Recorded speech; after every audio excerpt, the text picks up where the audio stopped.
Hannibal Barca, the life of Rome's greatest enemy. 1.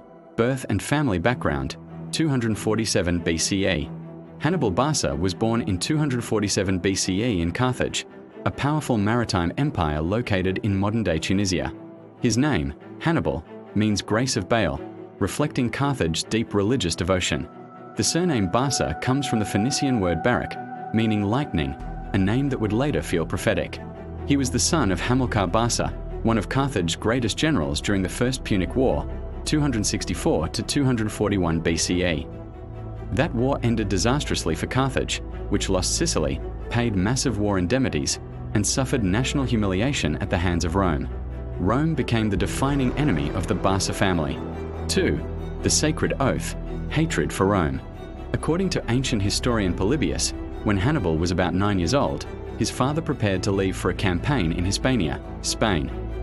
Hannibal begged to go with him. Hamilcar agreed, but first, he brought his son before an altar and made him swear an oath, never to be a friend of Rome. This moment shaped Hannibal's entire life. It wasn't just political, it was personal, religious, and emotional.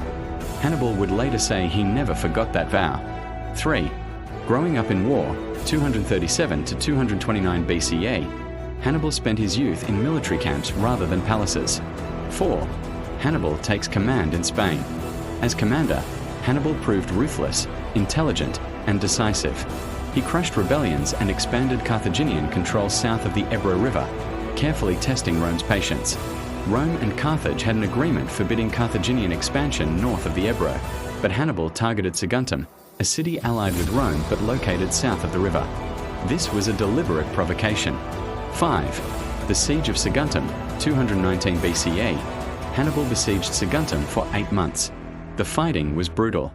Despite heroic resistance, the city fell.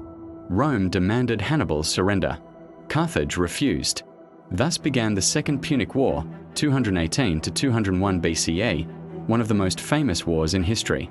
6. The Alpine Gamble, March on Italy, 218 BCE. Rather than fighting Rome at sea, Hannibal made a shocking decision. He would invade Italy by land.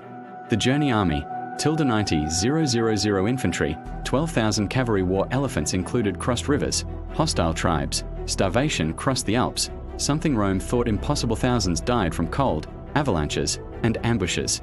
By the time Hannibal reached Italy, he had only 26,000 men left. But they were hardened, loyal, and brilliant. Rome was stunned. 7. Early victories in Italy. Battle of the Ticinus, 218 BCE. Hannibal defeated Roman cavalry and wounded the Roman consul Publius Scipio. Battle of the Trebia, 218 BCE. Hannibal lured Roman forces into icy waters and ambushed them, a devastating Roman defeat. Battle of Lake Trasimene, 217 BCE. One of the greatest ambushes in military history. Entire Roman army trapped by fog and terrain. Over 15,000 Romans killed. Roman consul slain. Rome panicked. 8. The Battle of Cannae, 216 BCE. This was Hannibal's masterpiece. Roman army, 80,000 men. Hannibal, 50,000. Using a double envelopment tactic, Hannibal allowed the Roman center to push forward, then surrounded them completely. Result, 70,000 Romans killed in a single day. One of the worst defeats in Roman history. Roman aristocracy nearly wiped out. To this day, military academies study Cannae as the perfect battle. 9. Why Hannibal didn't take Rome. After Cannae, Rome was defenseless, but Hannibal didn't march on the city. Why? No siege equipment. No reinforcements from Carthage. Rome refused to surrender. Roman allies mostly stayed loyal. Rome adopted the Fabian strategy, avoiding open battle and wearing Hannibal down slowly. Hannibal spent 15 years in Italy, undefeated in major battles, but increasingly isolated. 10. The turning point, Scipio Africanus. A young Roman general, Publius Cornelius Scipio, learned from Hannibal's tactics. Instead of fighting Hannibal in Italy, Scipio invaded North Africa. Carthage recalled Hannibal home in 203 BCE. For the first time in decades, Hannibal returned to his homeland. 11. The Battle of Zama, 202 BCE. Hannibal faced Scipio at Zama, near Carthage. This time, Roman cavalry superiority. Hannibal's troops were inexperienced. Elephants failed. Hannibal was defeated. The Second Punic War ended. Carthage was crippled forever. 12. Hannibal the statesman. After the war, Hannibal became a political leader in Carthage. He reformed taxes, reduced corruption, paid Rome's indemnities efficiently. Rome feared his influence and demanded his exile. 13. Years of exile. Hannibal fled across the Mediterranean. Tyre, Crete, Armenia, Seleucid Empire under King Antiochus III.